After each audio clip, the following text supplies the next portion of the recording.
Welcome to Sermons on the Side. I'm Brad. And I'm Richard. And life can move pretty fast, so we're here to slow down, dig deep, and find the story hidden in everyday moments. With years spent in ministry, friendship, and navigating real life together, we're all about blending humor, honesty, and faith into conversations that meet you right where you are. So whether you're brand new or you're back for more, we are so glad you are here. So relax, listen in, and let's discover meaning together. In the ordinary, the messy, and everything in between. Sermons on the Side, finding meaning in the everyday.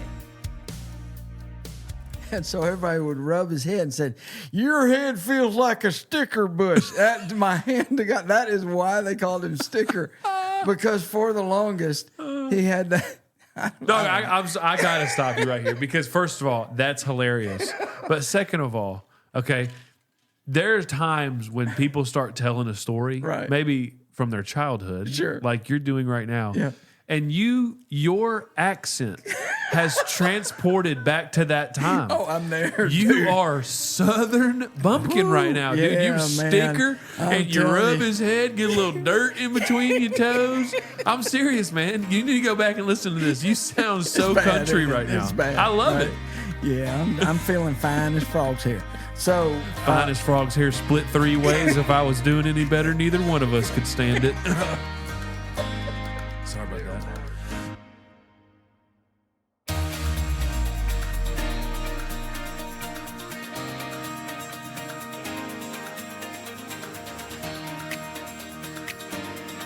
All right, everybody, it's Sermons on the Side. I'm Richard. He's Brad. Who are you? Wes. I thought that would sound better. I loved it. Okay. It's because we want to know everybody who's listening, because we want to interact with them, because they're who has better listeners than us? Nobody. Richard, welcome, sir. How are you?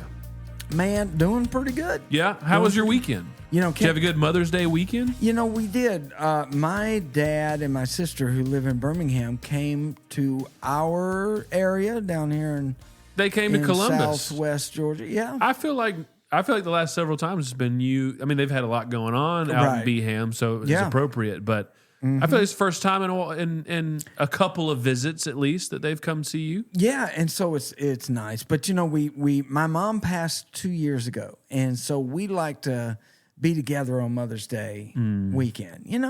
We just think that's a better plan than being separate. Yeah. And the emotions. I mean, I know we got plenty of listeners who know exactly what that's about. Yeah. That, on some of those holidays, it's pretty smart to be with your people. That's right. Yeah. Especially when it's a new holiday, or even as fresh as just a couple of years, or maybe even this year, just establishing those new rhythms and those that new traditions.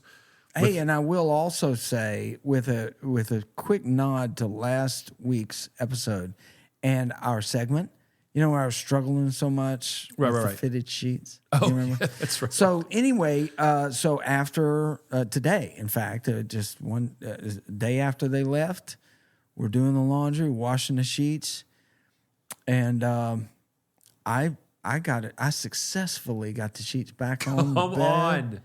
And with no weirdness, it is just smooth as silk.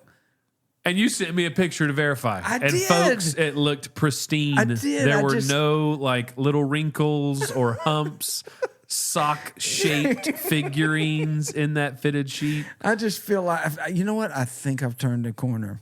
But anyway, it was fun. So, and your Mother's Day weekend, what was it like? It was a lot of driving. We were to and from Atlanta a couple of different times, and you talk about how Mother's Day looks different for different people, and we've got a segment of our family that it looks really different for this year, and our hearts are with them. But it was a long weekend. It was a good weekend, and I'm very grateful for it. Sounds like y'all were road warriors this weekend. It a lot was. Of driving. I tell you what, you don't know. People say, I want patience, and then other people will kind of warn you, hey, don't pray for patience. Kind of deal. If you pray for patience, here's what you need to do. don't worry about the Lord kind of putting you in a situation or circumstance in your life. Just come ride to Atlanta with me and my 3 kids. You will learn one of 2 things: patience or how to jump out of a car on I-85 South going 75 miles an hour. Because, woo boy, I tell you. Come on, that's a journey right there, brother. I hear you. But anyway, so we hope our Sermons on the Side listeners are doing well and that they were able to enjoy their Mother's Day weekend as well. Got a pretty cool Sermon on the Side for you today. All right. Well, I will be the judge of that. All right. But hit me. Come on. Let's just dive right into it, brother. It's good if I say it's good. All right. So I'm taking you back to when I was a senior in high school. Whoa. This back in 1937. Back in the old World War II days. Back in my day. Now, this would be the year of our Lord, 1982. 1982. Was that the year that Herschel Walker won the Heisman? I think it may have been. 83? Or 81? 81? I don't know. I can't remember. Sorry, another sports reference. Apologies. These are, they were some wild times. A lot of long hair. Back in the 80s? Yeah. Did you have long hair? I did. I had kind of the... way. It was down to the shoulder length and it was kind of wavy. I had a little part down the middle. Wow. Yeah, it was pretty cool. Man, if we could just... Man, maybe we should post some of these pictures, Yeah, that's all you, dog. I ain't got no pictures from 1982. I really Fair don't. enough. Where were you, Brett? Okay. So, 1982, I am actually in this one story, I was shooting basketball with a buddy of mine. All right. And I've never been great at basketball, but there was a basketball court in the backyard of a church. It was like right across the street from my house. And so me and Jimmy, his name was Jimmy, but his nickname is, everybody called him by his nickname. For the longest, I didn't even know his name was Jimmy. His nickname was Sticker. Sticker. Right, because when he was younger, he had a buzz cut haircut, like in grade school, which... And so everybody would rub his head and said, "Your head feels like a sticker bush." My hand got. That is why they called him Sticker, because for the longest he had that. Dog, I gotta stop you right here because first of all, that's hilarious. But second of all, okay, there's times when people start telling a story, right, maybe from their childhood, sure, like you're doing right now, yeah, and your accent has transported back to that time. Oh, I'm there. You dude. Are Southern bumpkin right now, dude. Yeah, You Sticker, and you rub his head, get a little dirt in between your toes. I'm serious, man. You need to go back and listen to this. You sound so bad, country right now. It's bad. I love it. Yeah, I'm feeling fine as frogs here. So fine as frogs here, split 3 ways. If I was doing any better, neither one of us could stand it. Sorry about that. Lord. Now I don't remember the story. No, Sticker and me. Sticker and me. And Sticker. And we're shooting basketball. Now, we're just kind of taking turns shooting, but we have if you make it a shot, you take a shot. In other words, you make a shot, make you it take keep it, shooting. baby. Make it take it. So I start getting on this little roll, right? I get right around the free throw line, and I'm just kind of tossing a couple up, and I get like six or 7 in a row. He's hot. It's kind of a big deal. Feed I never the hot hand. Yeah, you know what I mean? So I think, man, I'd love to get to 10. And Sticker's like, he'll never get to 10. And I say, you just watch. And I'm just draining them. I hit 10, 11, 12.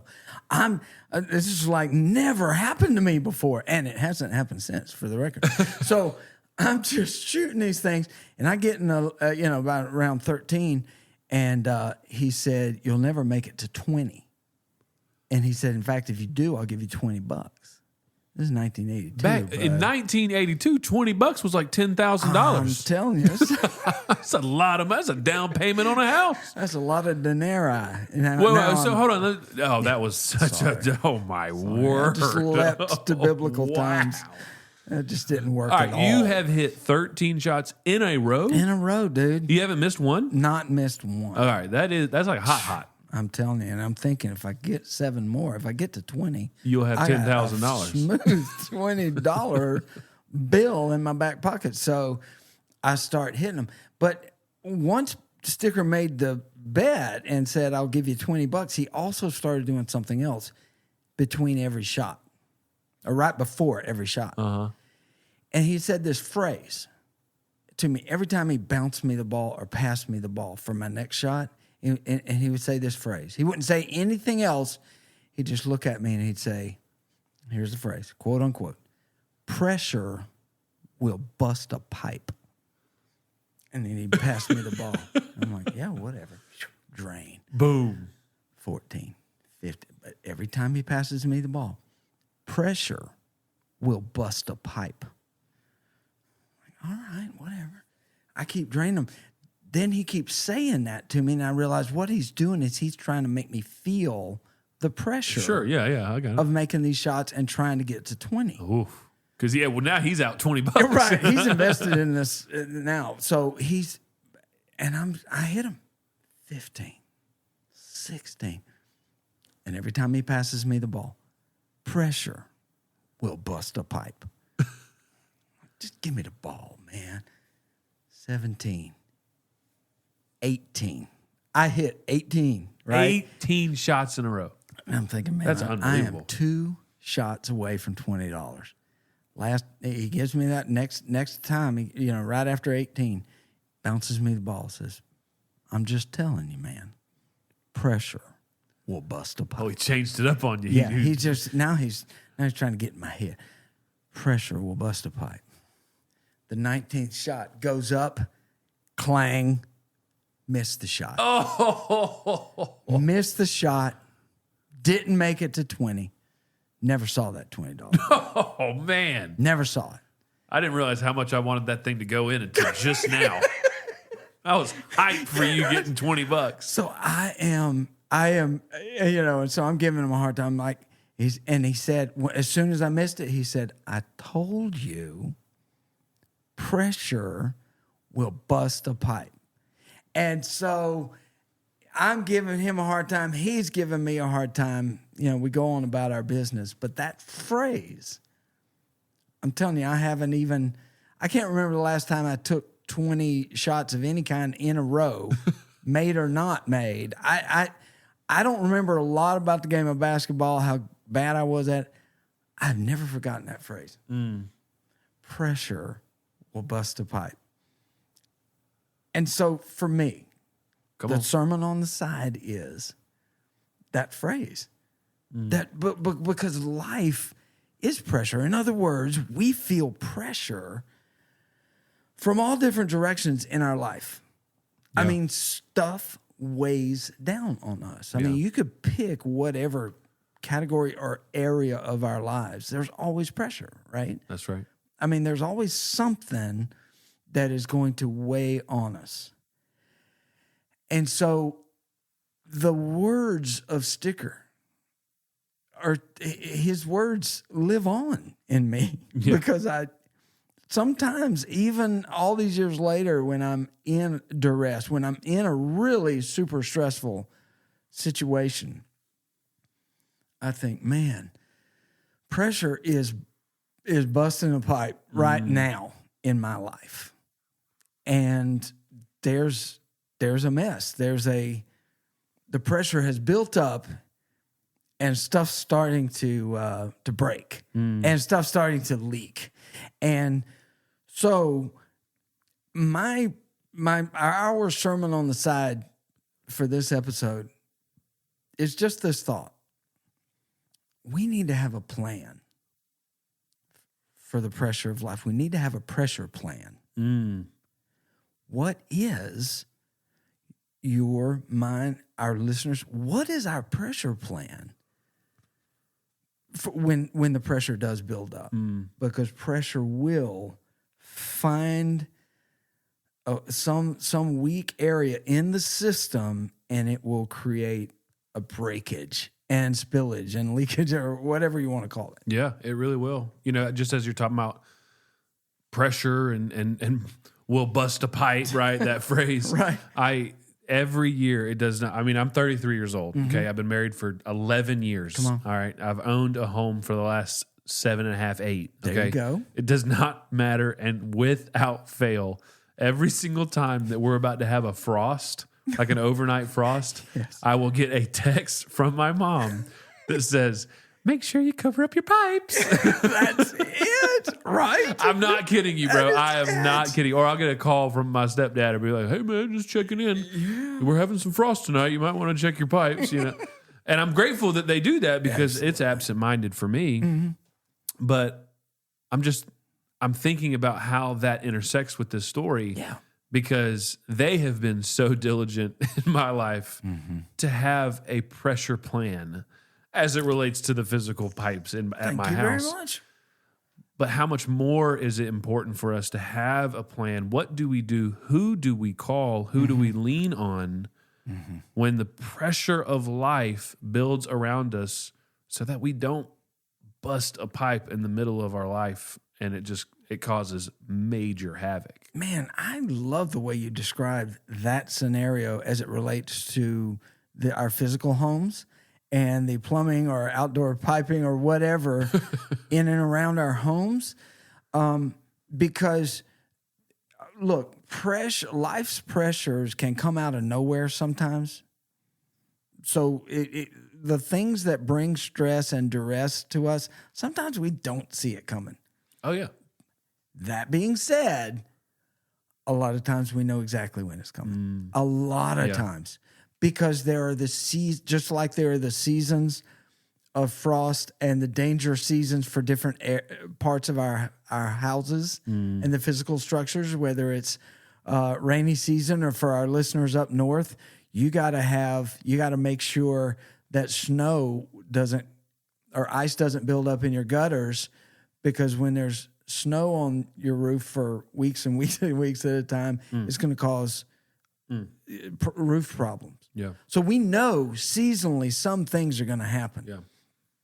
And so why not have a plan? Yeah. And so I was just thinking, seasonally in life, let's think about how that could happen. Right. And I was just thinking, regardless of whether it's a known stressor, pressure point, right, for us, or whether it's just something that comes out of left field, I don't think our response is necessarily different. I think what we do in the known, right, and the routines and the rhythms and the things that we put in place around us, right, praying with thanksgiving, making sure that we're faithful in our local communities, right? Having a community, an accountability group around, and having that one trusted person that can walk through every turn of life with you, okay? That's exactly how we should respond to the known stressors in life, right? Yes. That's also exactly how we should respond to the things that pop up out of nowhere, right? Absolutely. I've got friends and family members who know certain rhythms of my life and my story, and they'll remember, hey, it's coming up on that time of year where Mom passed 2 years ago. So what are you going to do on that day? Do you have a plan for that weekend? Well, yeah. Thank you for remembering. What if I didn't have people in my life that I could call to be around me in those moments? Sometimes they are the very people who remind me, hey, if you're not careful, if you're not watchful, be ready, because that could be a tough day for you. That could be a tough week, and certain things might trigger the emotions or the stress or the pressure or the pain or whatever, and it might put you in kind of a vulnerable position. And we know from Scripture that our enemy, the devil, prowls around like a roaring lion, seeking whom he may devour. And so there's just going to be times where the pressure of life or the pressure of certain things in our lives are going to make us vulnerable. That's right. To the enemy. So part of our plan, I think if you talk about having a pressure plan, I think you outlined it great. We talked, all those months ago, we talked about going back to the basics. Yeah, that's right. and shoring up the basics, maybe making sure that I'm spiritually nourished, that my spiritual disciplines, my faith practices are a part of my weekly and daily rhythm. Stay on track with that. Stay connected to people. There's a beautiful verse in Galatians chapter 6, verse 2. It says, bear one another's burdens. Bear one another's burdens. Pressure will bust a pipe. So why do I have to bear that alone? Why do I have to bear the pressure alone? I'm not designed to. I'm designed to function in community where folks can come alongside and help and just be encouraging. And I love that you framed it that way, because you're exactly right. That's what the enemy wants to do. He wants to isolate us. Yes. He wants to keep us alone. And how important it is for us to have a community. We often say in our Tuesday night men's group that change takes place in community, right? Now it doesn't take place because of community. There's some individual responsibility there. But I love that Galatians verse, and a verse that was just popping up in my mind as we were talking was in Isaiah 41. It says, don't be afraid, for I'm with you. And over and over and over again throughout the Old Testament, the Lord reminds his people that he is with them. And regardless of the stressors in life, we are not alone. And it's important to remember that. But it's also important to lean into Galatians, right? And to have that biblical community around us. Come on. So it really is all about having a pressure plan. So I encourage everybody who's listening, because I have to remind myself constantly. And I'm just encouraging you, ask yourself the question, what is my pressure plan? Put a plan in place. Yep. Utilizing the basics of our faith and our walk, our relationship with God. Yeah. And if you don't have one in place, the very first thing we would encourage you to do is to go to the Lord. Absolutely. Ask him to reveal it. The second thing that we would encourage you to do is to reach out to that trusted friend. Somebody else. To somebody else, and to say, hey, can I put you as my second person to call in terms of first person being the Lord himself, right? As my pressure plan. Like, oh, what's a pressure plan? Oh, well, I'm listening to this crazy podcast called Sermon on the Side that's talking about putting a pressure plan in place. Yes. Amen. So let's, I think that's a good challenge for us. The way you just said that, Brad. So let's take up that challenge and let's find our plan. And just in case you're ever about to lose money on a sports bet, just tell the person you're playing against, pressure will bust a pipe. And they'll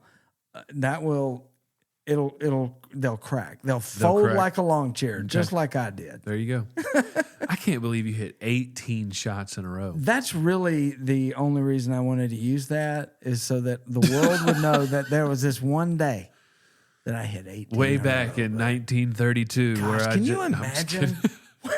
Can you imagine what it would be like? I mean, oh, dude, it was the best feeling. I remember like playing pickup hoops and getting hot, getting on a roll, and doesn't matter where you're at on the court. People were like, oh, he's hot, feeding him and just jumping and swishing it. But 18 in a row is... Now, in fairness, we're just talking about free throws, right? Uncontested, standing in a... All right, that does change it a little bit. Free throw line. I still couldn't do it. Okay. I'm not doing 18 in a row. But that is awesome, good stuff. Man. Good stuff. Thank you for unpacking the pressure sermon on the side with me, because it really helped animate it the way you were sharing it. So good stuff. Thank you, man. All right. Hey, Brad. Talk to me. I got a segment for you. Oh, love it. Come on, bring it on. Let's talk about our young'uns. Let's. Kids. I got a lot of them now. All right, so I'm... Little ankle biters.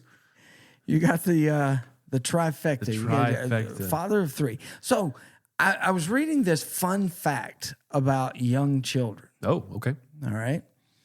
And then according to this study, that between the ages of 2 and 5, 2, 3, 4, and 5. I've got two in that range. Okay. So between the ages of 2 and the age of 5, the average American youngster asks 40,000 questions between the time they're 2 and the time they're 5.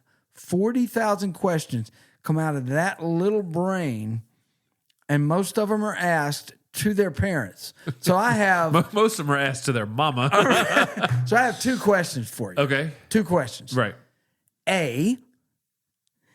Are you setting it up for the A? No, don't even. I saw it in your eyes. I saw it in your eyes. A, and then he just no, don't do it. Right, A, and then 2, don't do. If you don't know what we're talking about, a couple episodes ago, it was a whole segment. Go find it in episode. I think it was 14. I'm not sure. Thank you very much. But anyway, seriously, 2 questions.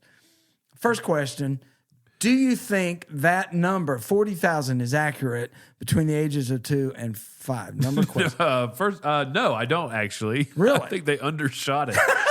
I was waiting. I truly and honestly, I was waiting for you to say 40,000 questions a day. Yeah, right. And I was like, yeah, it checks out. Yeah, probably right. You know, they're just, why? Yeah, Why? yeah. Can I have fruit snacks? Fruit snacks. So, This past weekend. well, that actually is my second question. Oh, okay. Sorry, go ahead. Which is, do you have a real life example I do. that might be fresh in perfectly timed. Lay it on this us. past weekend, lots of driving, to and from Atlanta for some family gatherings, which was incredible. But it can be challenging in the car. Come on. My wife was running interference with our 2-year-old, who was very upset that he couldn't have any more fruit snacks. This would be Mr. Shep. This is Sheppy. Yeah. This is Sheppy baby. He is he's very upset. He has 2 modes right now. All right. He is either the sweetest child on the face of the planet that has ever donned this world, Seen it, experienced it, love it. or There's he is a horrible child that you want to throw out of the window. I'm kidding. Joking. I'm kidding. Stop. He has both sides of that coin, and you flip it and you just try to figure it out.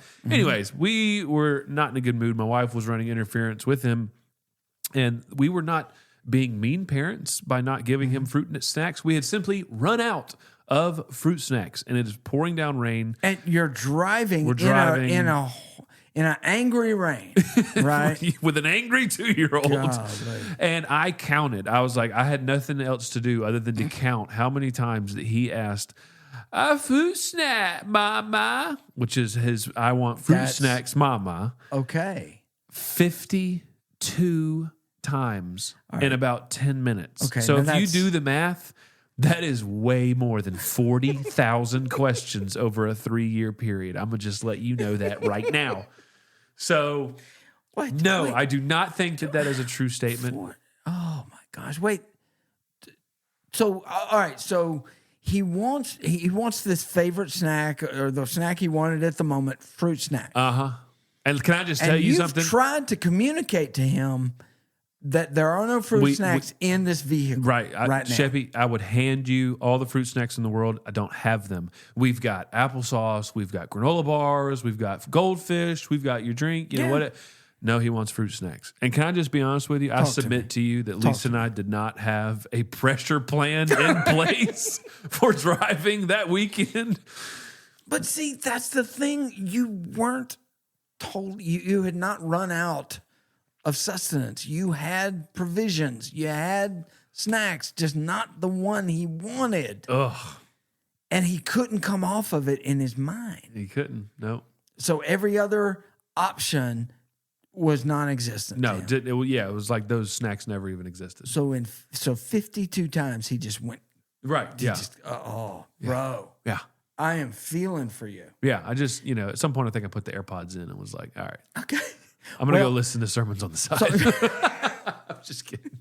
So that's only been like 48 hours ago. Yeah. At the time of this recording. You were how have you recovered from that trauma? Oh, yeah. That's pretty tough. Oh, no. See, you guys are resilient. You get minutes to recover from that because then it's on to the next one. And for all of my parents out there with youngins, you got to rebound quickly. They are all, right there in your corner. Hey, I will just tell you a funny story that your road trip story reminded me of. And it's about my youngest son, Bryce. He now lives in just outside of Boston, Massachusetts. Shout out Boston. Boston. And did you know that New England people... Here you go. Yeah, I'm going. I saw it. I just hear. This is why we named this show Sermon on the Side.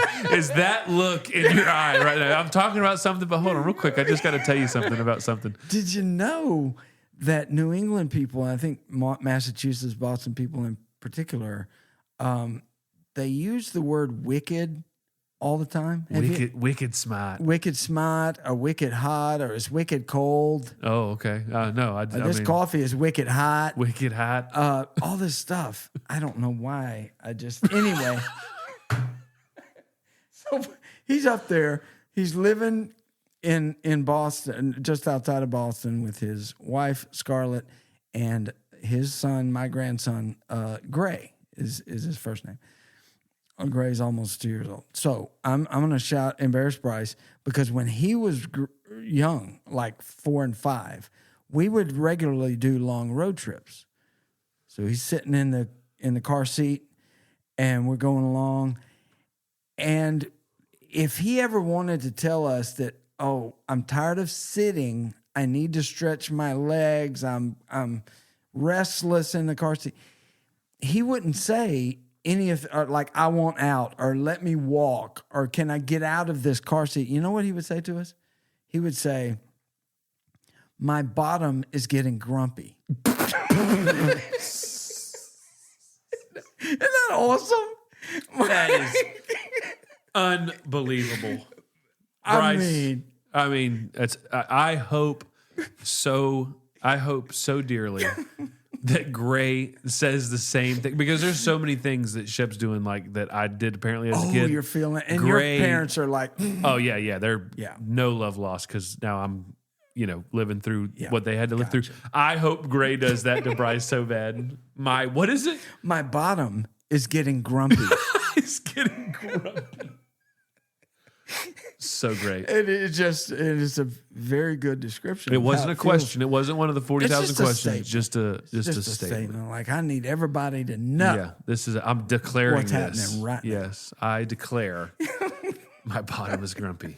That is it. Hey, listen, thank you for sitting with me in this Sermon on the Side, and through sharing your pain with us in our segment tonight. Hey, man, the only way we know to be on this show is authentic. So that is it.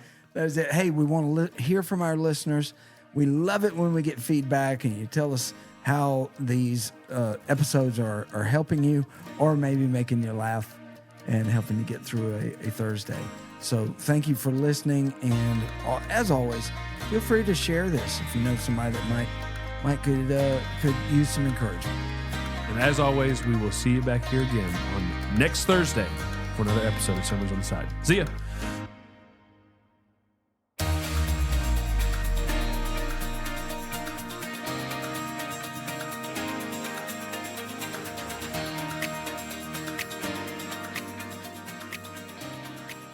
So I think I've crossed a line that I shouldn't have crossed. No, let me say this, though. Now that I have kids, it doesn't bother me. Like, if my mom started telling a story of me as a kid, I'm like, yeah, but I was a kid, so, like, whatever. Right. So you think maybe Bryce is not going to be like my dad and his podcast? Oh, no, he will absolutely be like that. Yeah. Okay. Yeah. Do you feel like our relationship can... It can only recover if he comes and is a guest on the podcast. Whoa, he can get you back. Yes, he can get you back. That's the answer. Interview my Oh, let's do that. Let's have it. That could be cool. Oh, we could have it. Oh, I could bring Becca on here. I have like a kid, like an interview our kid thing. Yes, I like it, and I like it a lot. Stay tuned. Come on, good stuff.